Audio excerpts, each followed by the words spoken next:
Makanya saya pernah bilang kan, kata yang tepat itu sebenarnya Tuhan. Bapa di surga itu Tuhan. Allah itu Tuhan, Tuannya orang Islam. Muhammad itu Tuannya orang Islam. Yesus Tuannya orang Kristen.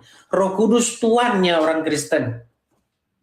Karena banyak orang nggak ngerti itu Tuhan itu banyak orang nggak ngerti. Kayak begitu, Tuhan. Makanya dibilang hari ini telah lahir. Yang lahir di sini Tuhan ini Tuhan, bukan manusia ini. Berarti ini Tuhan, bukan manusia ini, bukan manusia, Tuhan. Capek nggak teman-teman diskusi sama mereka? Capek. Gimana? Capek, teman-teman capek. Makanya teman-teman, kalau kalian itu membaca Alkitab, kalian itu harus tahu dulu apa yang perlu kalian tahu waktu kalian baca Alkitab. Pertama, orang-orang yang disebutkan di dalam Alkitab ini semua itu bukan orang Sumedang, bukan orang Indonesia, bukan orang Samosir, bukan. Orang-orang yang diceritakan di dalam Lukas ini itu adalah orang-orang Yahudi. Apa yang ada di dalam pikiran orang Yahudi? Kalian tahu nggak? Mereka menanti-nantikan the Messiah, Sang Mesias.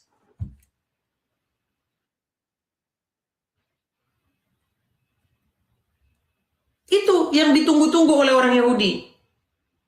Makanya dikatakan, pada hari ini aku akan memberitakan kepada kamu kesukaan besar. Kesukaan besarnya itu apa? Ini bukan sembarangan nih, kata-kata kesukaan besar itu merujuk kepada apa yang ada di kepalanya orang Yahudi. Apa sih yang ada di kepalanya orang Yahudi? Mereka itu menanti-nantikan sang juru selamat yang seperti Daud. Jadi jangan kau pikir orang Yahudi ini isi kepalanya sama dengan orang-orang yang hidup di kampung di Samosir. Susah kalau begini kita diskusi. Atau kita berpikir bahwa bangsa Israel, orang-orang Yahudi, di zaman itu isi kepalanya yang dinanti-nantikan sama seperti orang Sumedang. Bukan. Pada waktu itu, masyarakat orang-orang Israel, orang-orang Yahudi, menanti-nantikan janji Tuhan. Apa janji Tuhan itu? Datangnya the Messiah, Sang Mesias. Nah, Sang Mesias itu adalah Tuhan Gusti. Maksudnya adalah pemimpin, juru selamat. Itu maksudnya. Makanya pada hari ini telah lahir bagimu juru selamat, Sang Mesias, Tuhan. Tuhan itu untuk jelasin Sang Mesias ini. Bukan Bapa di sorga. Kata Tuhan di dalam Lukas ini maksudnya adalah the Messiah, yang merujuk kepada Mazmur 110. Kan pernah Tuhan Yesus ditanya. Tuhan Yesus memberikan pertanyaan kepada orang-orang. Menurut kamu, siapakah Mesias itu?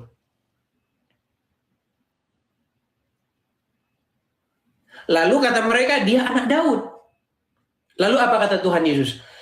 Kalau demikian, bagaimanakah mungkin Daud di dalam pimpinan roh berkata, Tuhan berfirman kepada Tuhanku, duduklah di sebelah kananku sampai kubuat musuh-musuhmu menjadi tumpuan kakimu. Bagaimana mungkin Daud yang adalah, saya bacakan saja ya, biar nanti kalian kira saya ini bohong lagi.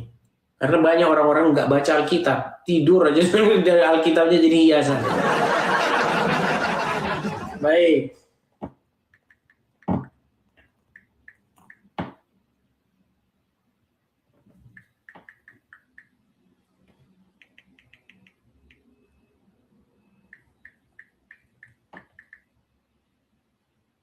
Saya bacakan ya, biar kalian ngerti. Dalam Matius, atau ya Matius 22 ya.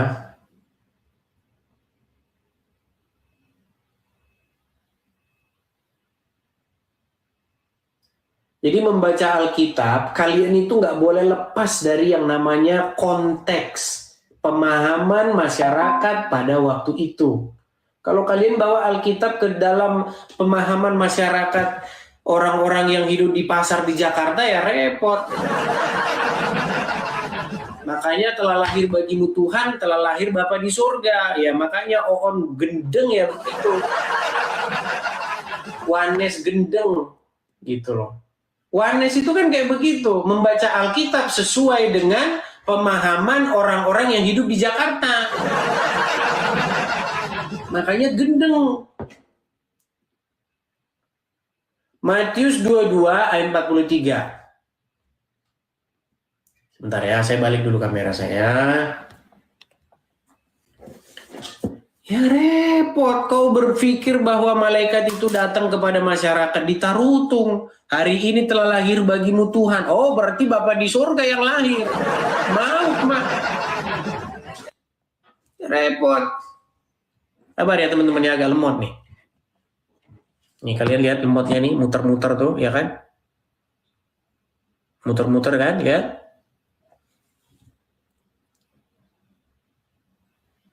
Lemot ya.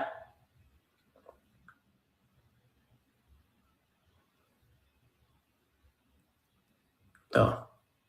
Saya tidak tahu gitu. Kalau membuka hal-hal yang ada Allah-Allahnya itu, ada Allah-Allahnya itu selalu lemot. Ini kenapa sih di internet sini? Heran.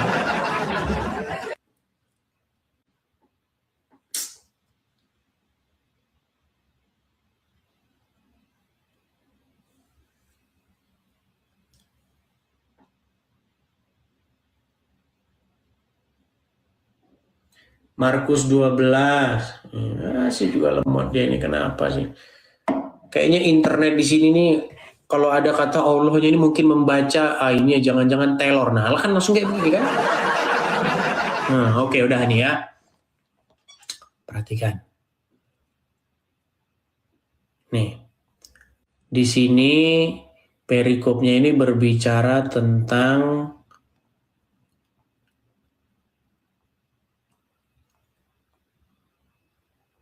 hubungan nih ya, hubungan antara Yesus dan Daud.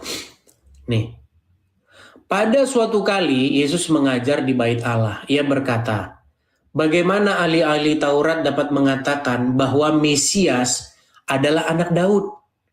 Daud sendiri oleh pimpinan Roh Kudus berkata, Tuhan telah berfirman kepada Tuanku, duduklah di sebelah kananku sampai musuh-musuhmu kutaruh di bawah kakimu. Daud sendiri menyebut dia tuannya. Bagaimana mungkin ia anaknya pula? Orang banyak yang besar jumlahnya mendengarkan dia dengan penuh minat. Jadi maksudnya apa? Maksudnya Mesias itu, dia itu bukan sembarangan. Seperti yang dipahami oleh orang-orang pada waktu itu, pemuka-pemuka agama. Mesias itu anak Daud, anak Daud, anak Daud. Tapi bagaimana mungkin anak Daud, tapi Daud sendiri memanggil dia tuannya. Daud itu hambanya sang Mesias itu. Itu menunjukkan bahwa sang Mesias itu begitu besarnya. Dan itulah yang diberitakan oleh para malaikat di padang gembala itu. Hari ini telah lahir bagimu Mesias, Tuhan di kota Daud. Jadi kata Tuhan di situ merujuk kepada sang Mesias itu. Ya, seperti itu. Kalau kalian nggak paham-paham juga ya baca Alkitab lagi. Ya, seperti itu. Semoga kalian paham maksud saya. Kalau kalian nggak paham baca lagi. Karena ada banyak orang Kristen yang Alkitabnya itu nggak pernah dibaca. Nah, itulah orang-orang yang menyangkal Yesus sebagai manusia. Karena selama ini didengar di gereja, Yesus Tuhan. Ya, selama saya ke gereja, Yesus itu Tuhan. Masa dia manusia kalian? Mau? Ya susah. Sudah 20 tahun aku ke gereja. Kata Bapak Pendeta, kata apa? Yesus Tuhan. Sekarang kau bilang Yesus manusia, memang botol kau. Makanya jangan kelapu terus.